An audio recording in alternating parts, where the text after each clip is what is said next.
Ya, tapi di atas semua yang tadi kalian bilang bahwa perubahan itu pasti butuh waktu. Amin. Nggak ada perubahan yang terjadi secara instan ya, kecuali oleh intervensi yang kadang-kadang mungkin kebanyakan tidak sehat. Misalnya yang mau turun berat badan pasti butuh waktu, kecuali sedot lemak ya, sehari jadi gitu. Tapi perubahan itu biasanya kalau modelnya yang instan tidak permanen, karena yang diubah bukan gaya hidupnya, betul ya? Tapi maunya langsung hasil. Tapi kalau perubahan yang permanen baik menuju ke arah yang lebih sehat, itu pasti butuh yang namanya waktu, betul ya? Butuh proses, butuh waktu. Perubahan butuh waktu. Contohnya kalau di Alkitab ya, Ulangan 8 ayat 2 kita baca sama-sama yang di layar aja ya. 1, 2, 3. Ingatlah kepada seluruh perjalanan yang kau lakukan atas kehendak Tuhan Allahmu di padang gurun selama 40 tahun ini. Dengan maksud apa? Merendahkan hatimu dan mencobai engkau untuk mengetahui apa yang ada dalam hatimu. Yakni apakah engkau berpegang pada perintahnya atau tidak. Ini kata-katanya Musa pada pidato perpisahannya kepada orang Israel. Jadi mereka sudah keluar dari Mesir, mereka sudah hampir masuk ke tanah perjanjian. Musa sudah 120 tahun usianya, dia mulai memimpin dari umur 80 tahun. Dan ini dia sampaikan sebagai pidato penutupan gitu ya.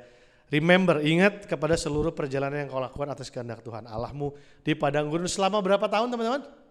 40 tahun. Gara-gara Israel gak taat, akhirnya mereka harus muter-muter. Kata penafsir Alkitab, perjalanan dari Mesir ke Israel berjalan kaki paling lambat harusnya cuma 2 minggu. Kalau plus berhenti-berhenti ya, camping dikit, harusnya mungkin 2 bulan. Tapi butuh 40 tahun. Kenapa? Karena ini dengan maksud apa? Merendahkan hati, diproses, diubah. Mencobai engkau untuk mengetahui apa dalam pada hatimu. Dan dari sini kemudian banyak pengkhotbah-pengkhotbah yang bilang begini, hanya perlu 1 malam untuk mengeluarkan Israel dari Mesir. Betul ya? Tulah ke-10 ingat apa yang rajin sekolah minggu? Anak sulung mati. Gara-gara semua anak sulung mati, Mesir, Firaun nyerah, udah pada keluar deh.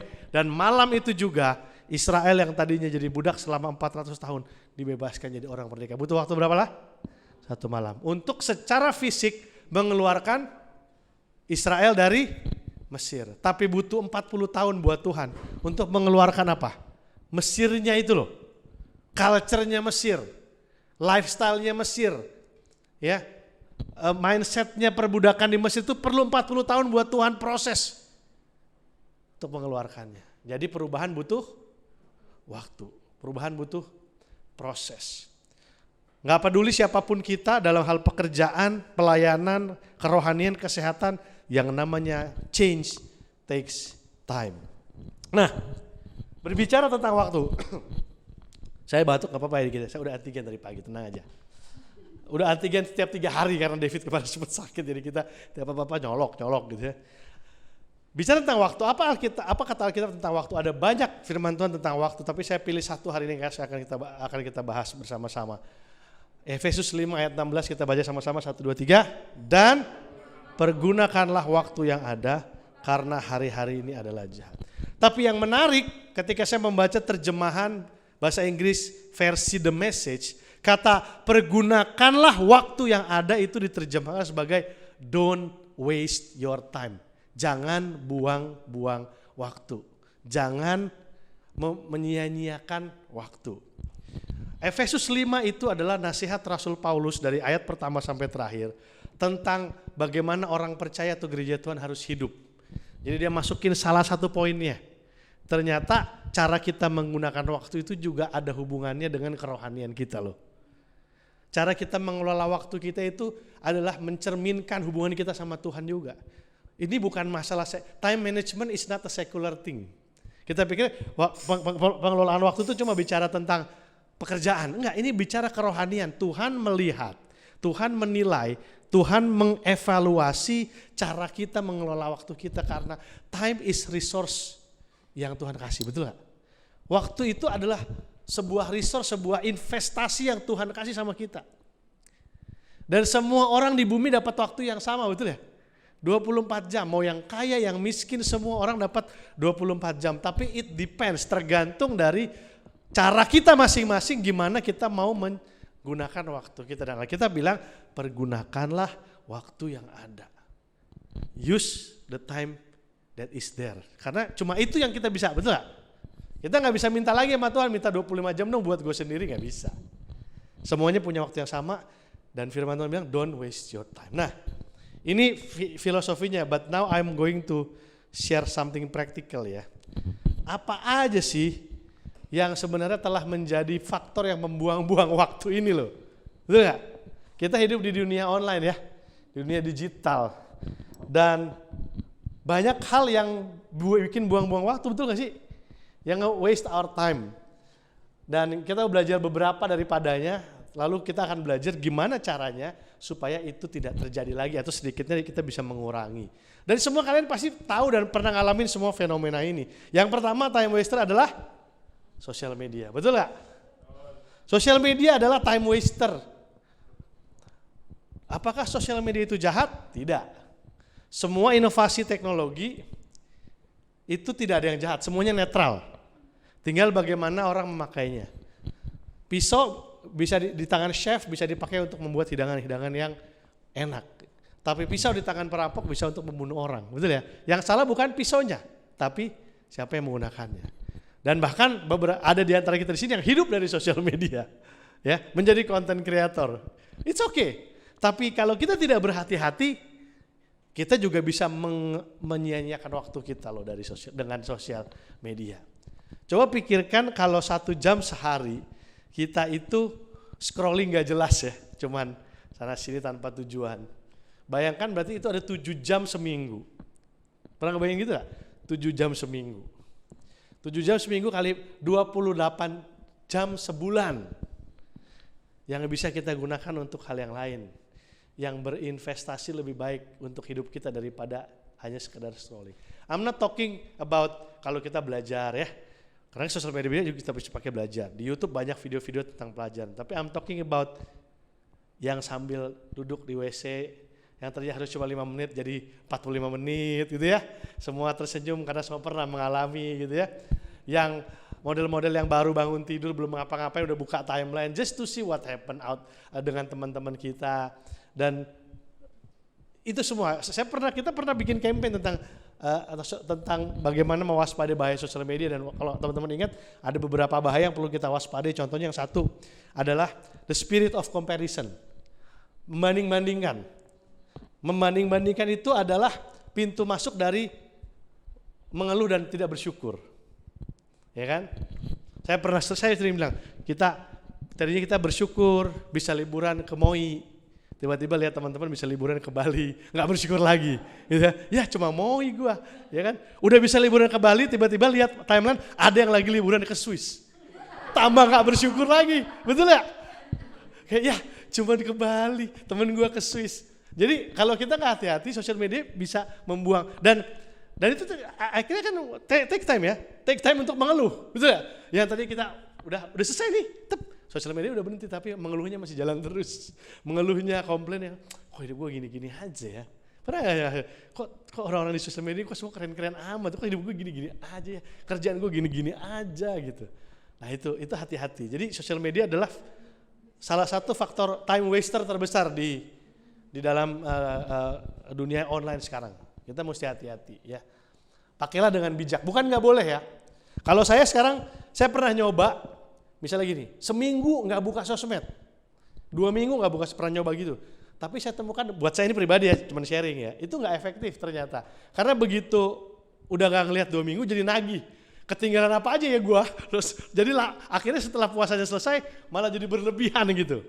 Jadi sekarang saya ganti, saya Senin sampai Jumat stop, Sabtu Minggu baru lihat. Terus kalau saya lihat udah terlalu berlebihan saya berhenti. Jadi harus belajar mengendalikan. Dulu tuh sampai modelnya yang di uninstall, install lagi, install lagi. Enggak berhasil juga. Jadi kita semua punya cara yang berbeda-beda, tapi intinya adalah be wise ya. Gunakan waktu yang ada, don't waste your time with your social media. Kalau kalian bikin kontennya bermanfaat buat orang, kalian juga diberkati, silahkan. Ya, jadilah konten kreator. Jangan cuma jangan cuma penikmat konten tapi nggak dapat apa-apa, ya nggak? Jadi konten kreator. Itu yang pertama. Yang kedua, ini beda, tapi tetap di internet juga. Unpurposeful browsing. browsing yang tanpa tujuan. Ini biasanya kalau anak-anak generasi Z yang bukan milenial kayak kami, nggak terlalu. Karena di sosial media udah ada semua. Kalau angkatannya Katoni juga selain sosial media ada browsing macam, di Google aja gitu, di Google nanya-nanya, kemudian mencari apa fenomena apa yang lagi viral dicari gitu ya. Dan biasanya ini it will direct you to the other, jadi nggak selesai gitu. Dapat satu baca, ada apa lagi klik lagi. Itu kalau baca Detikcom kan gitu ya. Satu buka, di tengahnya ada 3 lagi. Halaman selanjutnya, gitu ya. Klik lagi tiba-tiba ada artikel baru lagi. Nggak selesai. Namun, ya udah 3 jam gitu. Ya itu hati-hati. Ya unpurposeful browsing. Jadi kalau mau nge-browsing tujuan tetapin dulu, ini mau ngapain nih? Mau belajar, mau cari informasi, mau cari edukasi atau apa. Karena kalau nggak purposeful, termasuk Netflix. Pernah nggak menemukan dirimu terjebak setengah jam milih film nggak dapet di Netflix? Kayak nonton apa sih nih? Padahal film ribuan gitu ya. Zaman dulu mah film ada apa aja tonton ya nggak? Bioskop cuma 5 filmnya, ya udah nonton 1. Kalau sekarang ada ribuan film, setengah jam lu belum milih-milih film lu. Baru terus sampai akhirnya Netflix bilang, you want me to surprise you gitu ya, ada ya yang kayak lu mau gue yang milihin nggak gitu. Keselamat kan lecturenya sampai kesel gitu. Itu unpurposeful browsing. Jadi kita buang-buang waktu dengan hal-hal seperti itu, nggak ada gunanya, nggak ada faedahnya. Yang ketiga, ini bukan area kelemahan saya juga bisa bicara banyak, tapi David juga udah, kalau nggak hati-hati anak saya juga video games ya. Honestly speaking ya, dari Katoni kecil nggak tahu kenapa emang nggak suka gitu ya. Jadi saya nggak bisa relate dengan kenapa orang suka video games gitu. Nggak relate saya gitu. Tapi ya anyway ada orang yang seperti itu. Tapi satu kali saya pernah ikut seminar yang dibawakan oleh, ini Zoominar, yang dibawakan oleh seorang counselor dan motivator yang dulunya adalah pecandu games, masih muda, umurnya masih 20-an. Terus dia bilang gini, ada banyak teman-temannya kecanduan game itu karena salah satunya mereka they want to run from something. Gitu. Jadi dia bilang gini, secara psikologis istilah addiction, apapun itu ya, minuman keras, narkoba, itu cuma gejala, bukan penyakitnya. Saya juga baru tahu itu ternyata. Jadi gejala itu bukan penyakitnya, kayak kita gini, kita demam, batuk, pilek, itu gejala. Mesti cek darah buat tahu sakitnya apa, betul ya? Jadi sakit, pilek, demam, dan batuk itu bukan sakitnya, itu baru gejalanya. Supaya tahu sakitnya apa, makanya kan dokter tanya gejalanya apa aja, BAB enggak, panasnya berapa kali buang air sehari ini. Kalau emang dia dari semua itu nggak tahu, kamu cek darah dulu ya, nanti balik lagi. Jadi kecanduan itu gejala dari sesuatu yang harus diselesaikan, yaitu akarnya. Ada orang-orang yang misalnya dia mau lari dari kenyataan. Saya bisa bilang contohnya anak saya. Waktu Kak Ica di isolasi mandiri terus masuk rumah sakit dan saya harus jagain. Dan kita di Bali gak ada teman. Kalau ada teman pun ada yang berani dekat, orang lagi COVID semua ya. Jadi mau gak mau David hiburannya cuma screen, betul ya, laptopnya. Dan itu kebawa. Dan saya perhatikan, kenapa saya bisa bilang David itu salah satu caranya lari dari kenyataan adalah dia senangnya tuh game-game yang dunia lain. Yang dia punya dunia sendiri gitu. Dunia yang mungkin tidak ada kesedihan di dalamnya. Dia bikin rumah di situ, Minecraft. Dia bikin karakter-karakter, bahkan dia bikin kuburan mamanya. Gitu. Jadi it's a way for him to escape. Tapi kan kita nggak boleh terus-menerus escape ya nggak? Kita harus back to reality, betul nggak? Nah sama orang kecanduan kerja, kayak saya sempat ngalamin. Sekarang lagi dalam kecanduan kerja. Kerja adalah salah satu cara saya untuk tidak memikirkan kesedihan atau pergumulan yang harus saya hadapi sebenarnya. Gitu. Jadi video games hati-hati teman-teman. Kalau hobi nggak apa-apa, kalau buat hiburan nggak apa-apa. Tapi kalau udah dijadikan pelarian, you need to know what's behind that. Karena itu akan bukan cuma waste your time, but also will waste your life. Dan saya rasa nggak ada di sini juga yang pengen jadi programmer kan? Programmer bukan programmer, gamers pro nggak ada juga. Jadi buat apa? Dibatasi ya. Nah yang ini juga nih, saya pikir ini tadinya nggak jadi. Begitu saya baca di beberapa sumber, ini juga ternyata salah satu faktor yang membuang waktu banyak orang. Online meetings yang tidak terschedule dan terpola dengan baik. Ya. Kita masuk ke Zoom, 15 menit pertama cuman hahihi, nungguin orang masuk, saling ngecengin satu sama lain. Padahal itu waktu loh. Ya. Makanya saya minta kadang teman kita kalau bikin meeting online ya teman-teman solid, bikin agendanya. 1, 2, 3 mau ngapain. Dan nggak bisa ada orang meeting dari 45 menit itu udah nggak konsen. Jadi harus di stick to that. And then harus ada keputusannya. Nggak cuma, jadi abis ini apa? Nggak tahu. Cuma ngobrol-ngobrol doang gitu ya. Ini juga pelajaran buat kalian yang bekerja ya. Nah di pekerja saya baca satu survei, 70% dari meeting virtual di kantor itu nggak efektif. Nggak ada gunanya. Kenapa? Karena cuma nggak ada agendanya gitu dan nggak ada call to actionnya. Jadi harus ada call to action, ada tindakannya. Anyway, ini adalah 4 dari sekian banyak time waster yang ada. Kita nggak akan bahas semuanya, tapi ini menjadi beberapa contoh ya dari kita untuk lebih mempergunakan waktu dengan bijaksana. Bilang sama kanan kiri, don't waste your time. Ya. Sekarang kita masuk ke practical tipsnya ya. Ini bukan firman Tuhan tapi dari pengalaman Katoni bekerja. Bagaimana cara meminimalisir? Ya oke lah, kita nggak mungkin bisa bilang sampai 0 ya. Tetap aja kadang-kadang kita perlu wasting time buat refreshing, tapi bagaimana cara meminimalisir? Yang pertama adalah membuat to-do list dan skala prioritas.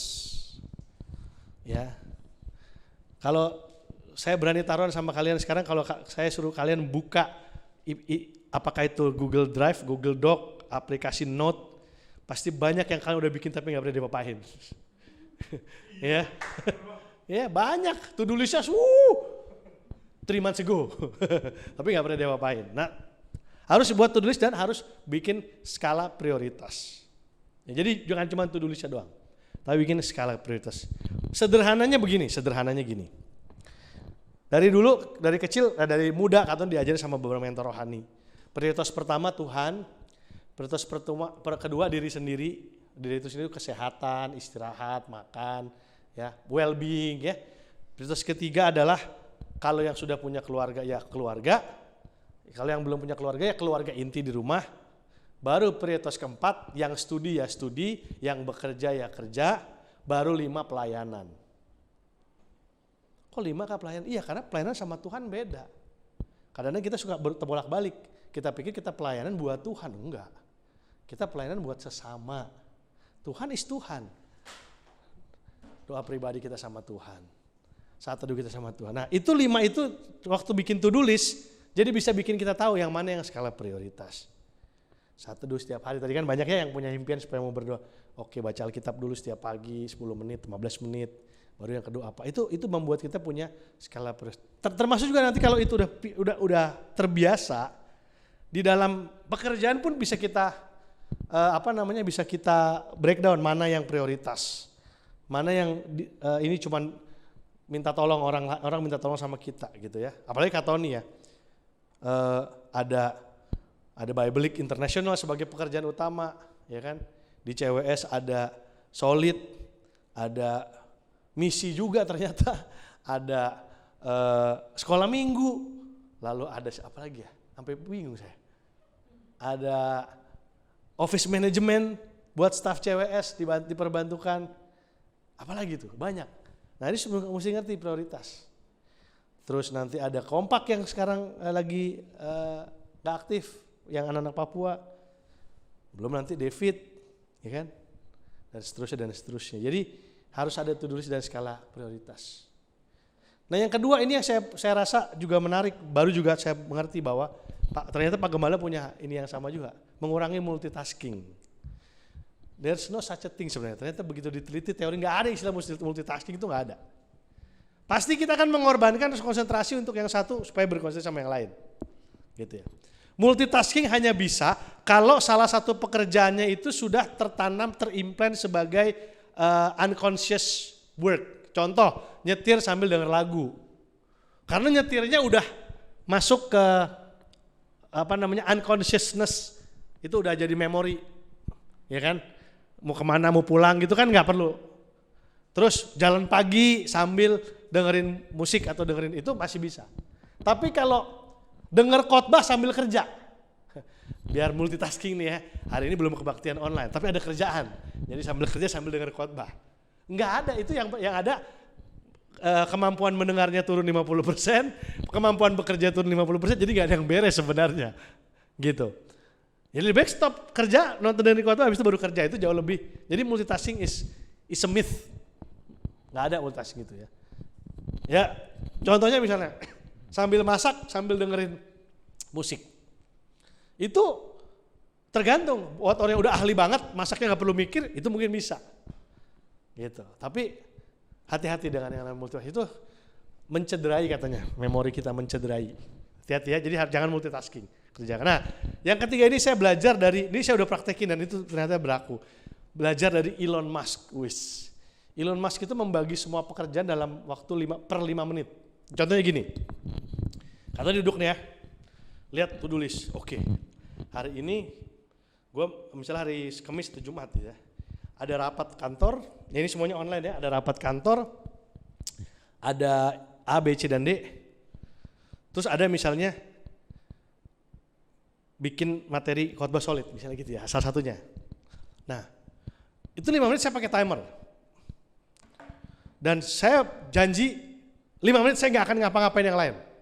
Nggak akan buka WhatsApp, nggak akan jawab WhatsApp, nggak akan buka email, pokoknya apapun yang muncul tuh saya nggak kerjain. Saya 5 menit aja fokus ke satu titik. Gitu, baca Alkitab, buka renungan, mana yang kira-kira cocok, sekarang lagi mau membahas apa, saya lagi, biasanya kalau saya mau khotbah itu apa yang sedang saya renungkan secara pribadi, apa yang firman Tuhan katakan, apa tema gereja, saya putar semua itu 5 menit, per 5 menit. Udah terbiasa bisa lebih banyak. Jadi 5 menit itu gak usah ngerjain, coba praktekin deh. Misalnya yang orang desain, 5 menit jangan apa-ngapain, jangan kalau lagi gak ada ide terus cari yang ide dengan cara browsing atau apa, jangan.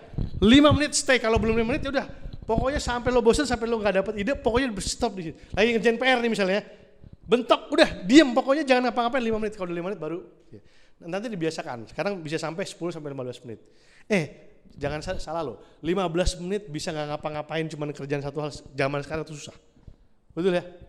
Lagi ngerjain, ceting, nah itu tuh kayaknya gimana ya, kayak kita tuh pengen banget, apa ya, padahal gak apa-apa, gak, it's not the end of the world, kok cuma 15 menit, betul gak?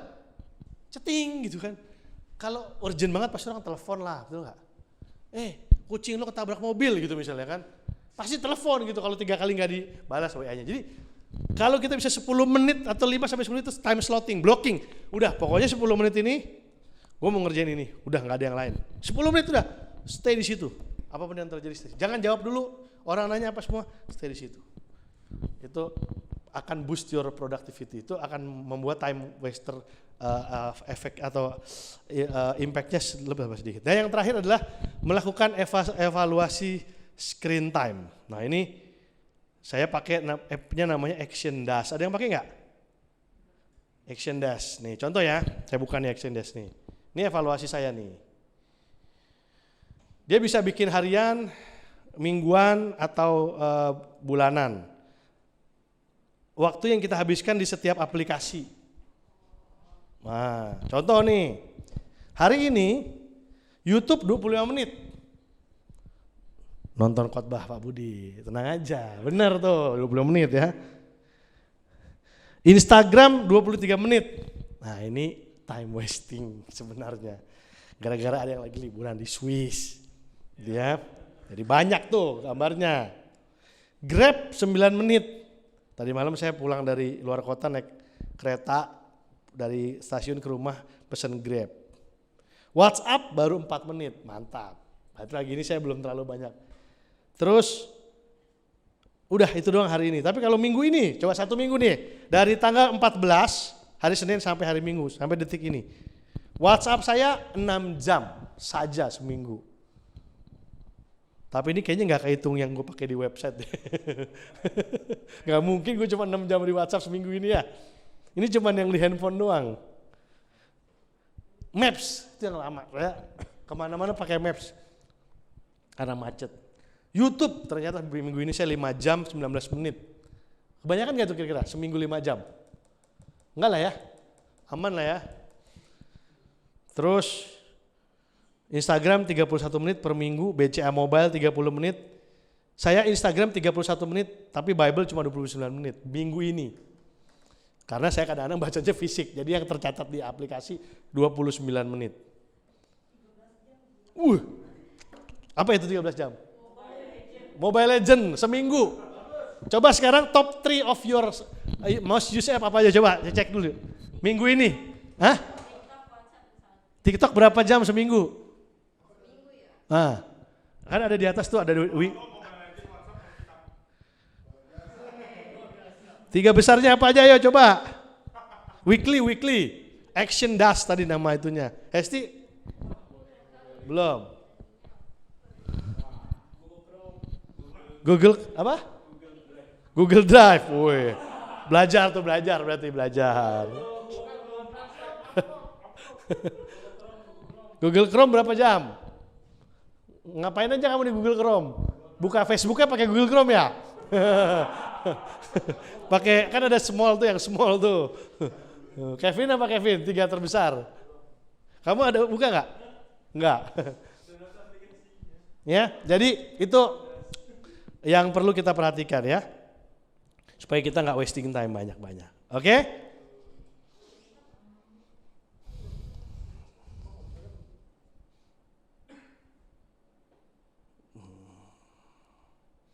Sekarang kita main lagi dulu yuk.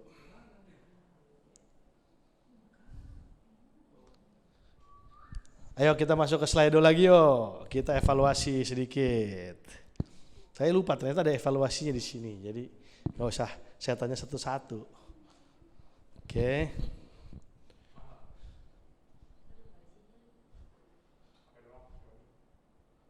Oh bukan yang ini. Salah guys. Ada satu lagi yang kedua. Yang evaluasi. Ini dia.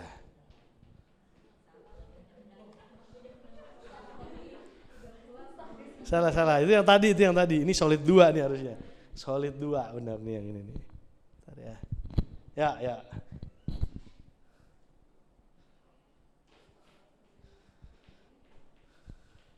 Coba sekarang kalian pikir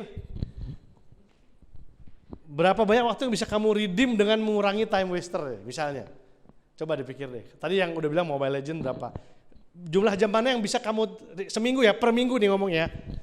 Kalau kamu ngurangin sedikit aja dari apa, kamu bisa dapat berapa jam ekstra coba? Nggak dapat ya? Nggak nyampe yang ini ya? Nyampe. Bisa. Coba, saya pengen tahu nih. Coba dipikir sebentar, jangan langsung jawab, nggak apa-apa. Berapa jumlah waktu dalam jam per minggu ya? Sorry tadi kurang lengkap. Yang bisa kamu redeem, ngerti nggak? Bisa di redeem, diambil lagi untuk yang lain, hal yang lebih baik. Dengan mengurangi time waster tadi, mengurangi sosmed. Wih, ada yang bisa dapat 26, itu sehari loh. Bisa. Maksudnya dalam seminggu, dia bisa save sehari gitu loh. Kalau 26 jam, ngerti nggak? Dia bisa get back one day untuk ngelakuin yang lain gitu loh. Coba 26 jamnya dibagi buat tidur, bagi 7 berapa 26? 4 ya? Bisa nambah jam tidur 4 loh. Kalau itu dijadiin olahraga, misalnya. Gitu. 20 jam, banyak loh guys ini per minggu, ternyata saya surprise banget sama kalian nih. Ada 24 jam bisa dapat sehari dalam seminggu, itu kan bukannya, pernah gak, maksudnya have you thought about it? Pernah gak memikirkan dengan sudut pandang ini? Ya, ngerti ya maksudnya ya? Ini saya mau bantu kalian berpikir dari sudut pandang yang berbeda. Ternyata kalau saya 3 jam sehari kita bisa save, itu 21 jam per minggu. 21 jam per minggu untuk membangun sesuatu yang lebih baik buat masa depan kita jauh bisa lebih bermanfaat. Ya. Kan tadi udah pakai Action Dash kan tahu ya, berarti TikToknya berapa. Coba dikurangi separuh aja TikToknya sehari. Misalnya 13 jam atau misalnya 6 jam jadi 3 jam. 3 jam berarti bisa save 3 kali 7, 21 jam. Gara-gara TikTok aja. Ada yang sampai 30 jam seminggu guys. Bisa di save. Coba. Hah? Bisa jualan cilok. Hah? Ini bener nih, masa nih. Berarti nih kalau denger ya, yang jawab 72 siapapun kalian. berarti hidup Anda sangat tidak efektif selama ini. Karena lu 3 harinya gak ngapa-ngapain, cuma 4 hari doang yang kerja. Betul gak? 3 hari lu habis buat sesuatu yang nothing gitu ceritanya. Adalah pakai 31 jam 54. Ada nggak yang mau jawab nih? Kalau nggak ada saya ke. Nggak, tadi mungkin abis lihat aplikasi Action Desk, itu mau dipotong semua sama dia. Yang 31 jam ini. Guys, come on coba menyadar yuk, 30 jam loh. 24 sampai 30 jam seminggu tuh hilang loh guys. 1 bulan tuh berarti 4 hari hilang loh. Tuh kalau cuti lebih banyak dari cuti kantor tahunan itu. Ya. Kalau dibuat cuti buat tidur aja misalnya gitu ya. Gue sih pikirnya tidur aja tadi. Gila nih, kalau gue bisa potong 24 jam, gue bisa tidur seharian dong ini. Gitu ya. Atau coba sekarang kalau kalian konversikan dengan uang.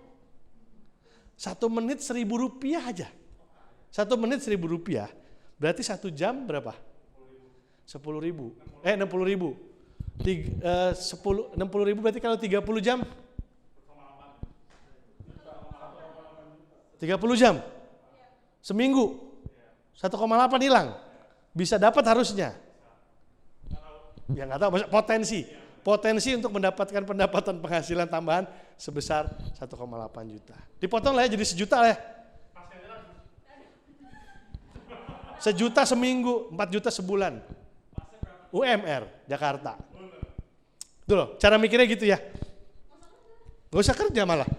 Nah, gitu. Jadi kalau dipakai buat jualan gitu ya, 30 jam jualan nih, daripada ngapa-ngapain gak jelas, jualan online misalnya, bisa dapat tambahan. Jadi tolong berpikir dari sudut pandang itu. Sekarang coba pertanyaan yang kedua.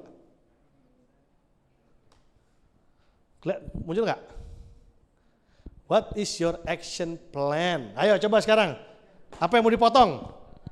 Berapa jam? Yang ini ya, yang apa?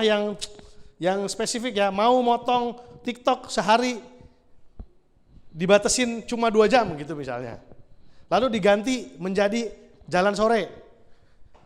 Jadi jangan cuma dipotong doang, ntar waktunya buat apa? Nggak main TikTok, ganti ke Instagram, sama aja itu mah. Gitu ya. Diganti ngerjain PR.